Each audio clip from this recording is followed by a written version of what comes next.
Hello, my name is Andy and I am the village idiot, and I'm armed with a car and a GoPro and an unhealthy amount of time on my hands.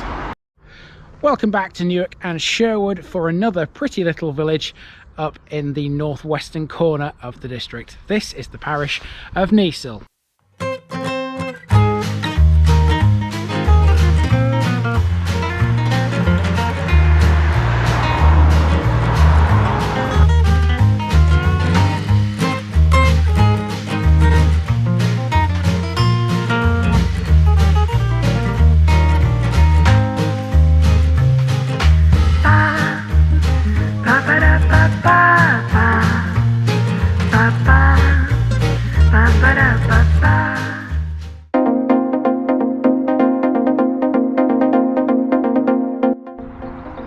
Welcome to Kneesall. This is a pretty little village and one which I thoroughly enjoyed walking around. First up though, I had to take a moment just to talk a little bit about this view you can see here, close to where I parked. So before this one gets going properly, I want to show you something. I've parked here on this green to the west of Kneesall, and over here there's a great big, well, it's not big, but big enough valley. It's a little valley. And you can see for absolutely miles here. I mean, the trees in the middle distance won't give that away, but it's a cracking view here, and obviously with it being a nice day, it looks really nice. Now, you know that I often say Derbyshire is a very beautiful county. Nottinghamshire is as well, you know. If you know where to come, it can also be quite stunning. Right, enough sharking about the view. Let's get to Kneesall. Kneesall is a village and civil parish in Newark and Sherwood, Nottinghamshire. The population at the 2011 census was 221. Like Ompton and Wellow, Kneesall is situated on the A616 between Newark-on-Trent and Ollerton. The village is 3 miles from neighbouring Eakring and 4 miles from Laxton. The village has a 30-mile-an-hour speed limit throughout, but like Ompton, it's had problems with speeding in the past. This has led to the village seeing many car accidents, some of which have been fatal. Kneesall is surrounded by open fields that are still farmed by a contractor, producing crops such as wheat and rapeseed, and the village still has a dairy farm providing milk for local villages. The parish council covers the villages of Kneesall, Ompton and Kersall, the latter two being too small to sustain their own councils. Kneesall is the largest village managed by the council. The village has a higher rate of home ownership, either outright or via a mortgage, than the national average, which suggests that Kneesall is a relatively affluent area. Kneesall has in the past been named as both Kneesale and Chenesale. At some point in the 11th century, the manor of Kneesall became the property of the Barons of Halton, the very same Halton in Cheshire, which we've already had one video for a long time ago, Hale. Kneesall seems to have had a peaceful existence throughout the centuries, with occasional problems with tithes in 1590, mainly due to the sloppiness of the tithe collectors, who failed to collect the peas, beans and barley set out by the farmers for collection. Fast forward to 1872, when according to Wilson's Gazetta, Kneesall parish comprised the 3 lordships of Kneesall, Kersall and Ompton, the latter of which was in the South Clay division of the Basset Law Hundred, as we discussed there. It was, and still is, a considerable village, situated on a gentle declivity, which is a posh-sounding word for a slope. Back then, it contained 382 inhabitants, which means its population has fallen somewhat in the 150 years since. There was a windmill beside the Newark Road, marked on a 1774 map, which replaced an earlier mill known as Metham's Mill. In 1795, the mill belonged to William Taylor. A national school was built here in 1842 for 120 children, funded by Earl Manvers, and the common lands were enclosed here in 1778. Okay, so I'm about to pretty much leave civilization here, and I'm passing this property here. And to my left here, just inside their garden, I'm okay because I'm on a public road, so I can film this. That there says well. The property in question is Fortune Farm, and it seems to have given its name to a new build street close by, Fortune Close. The village has no shops, nor does it have a post office, but it used to, and it closed in 1995. Now, in terms of landmarks, there's no section for that today, owing to the fact that there was only really one thing on my walk around that stuck out, so I'll talk about that here.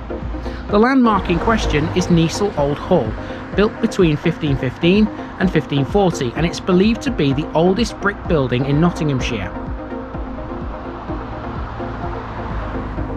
Kneesall's population density comes in at 22.88, which is pretty low. That's because the parish boundaries extend for quite a way around the village, spreading as they do over 9.3 square kilometres. Ethnically speaking, 98.6% of the population that live here are white British. The population of Kneesall as a whole is older than the national average, and also older than the Nottinghamshire average too. This means you could theoretically define the village as an older person's location, although don't get me wrong, there are of course still young families here too. The average house in the village goes up for sale for a healthy £333,000.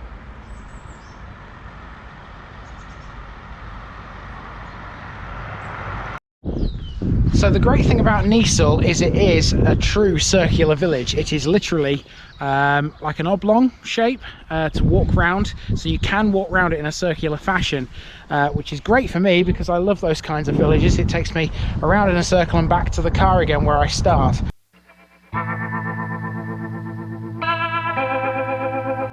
Bus-wise, the village is served by the same two buses that call through Ompton. These are the 334 and the 335 services.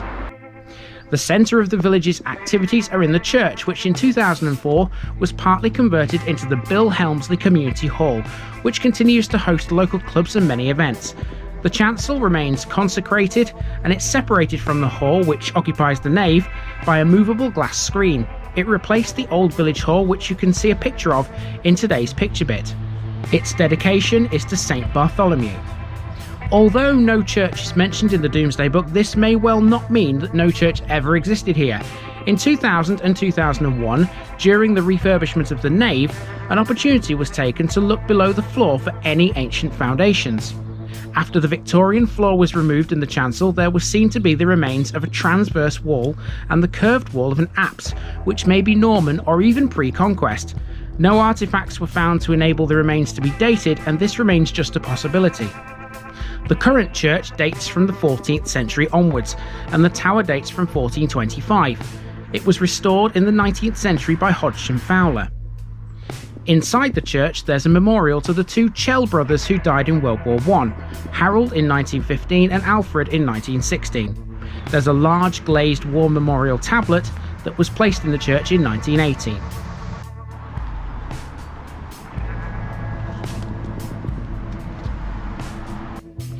Kneesall has a small C of E primary school teaching children from many of the surrounding villages and making up a part of the 3 Cando network, along with Averham and Dean Hall C of E primary.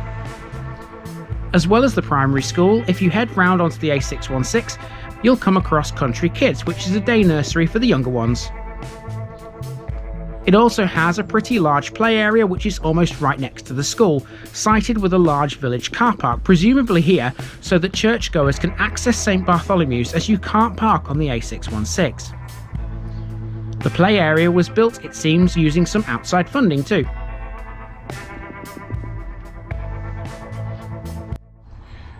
So check this out, there's a little paddock here and there's a horse. Hello Mr. Horse, or Mrs. Horse.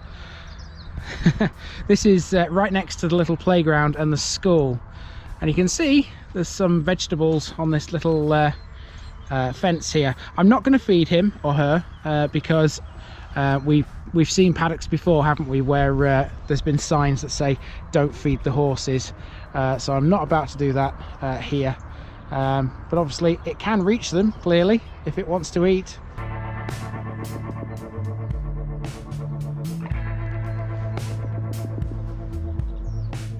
Kneesall was once well known for its pub, the Angel Inn.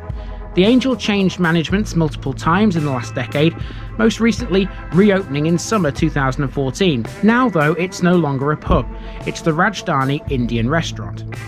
The pride and joy of the village, without a doubt, is the Hay Barn Cafe.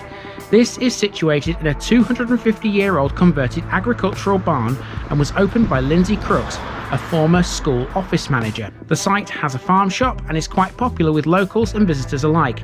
And there are some fabulous reviews of this place online. It looks absolutely wonderful and sums up what a lovely place Kneesall is. Well, that one fooled me because I thought the hay barn when I originally got here was a pub, but it's not. It's a cafe, and that is it right behind me there. And there's a farm shop next door. There's some dog grooming facilities there too.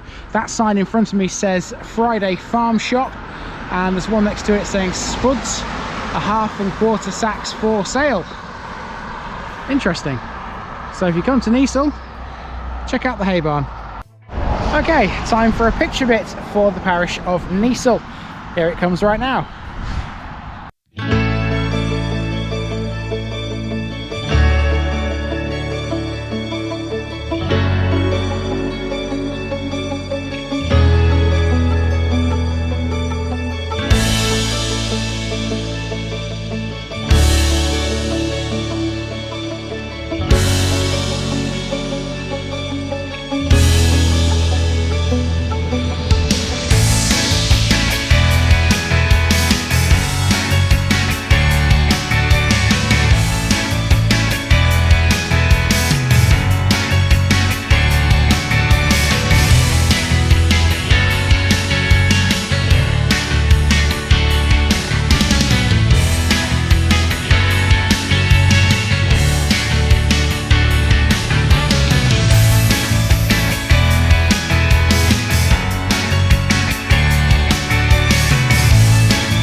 Okay, to finish this one off, I'm sat on a bench where I began at the village green, and I have got this amazing view, which I spoke about at the beginning, across the valley, and it looks absolutely brilliant. It's like I said earlier, Derbyshire is a nice county, it really is, and it's one of the most beautiful in this country, but Nottinghamshire does have its moments too, and this is certainly one of them. And on a nice day like this, it just makes a village like Kneesall look really, really pretty. And I really enjoyed my walk around this place. Very good village. And I'm very tempted, in fact, to go and try out the hay barn, in fact, because it's about time for some food, I think. So I may go and sample what they have. There you go, that's the parish of Kneesall. And I've been Andy, otherwise known as the Village Idiot, and I'm out.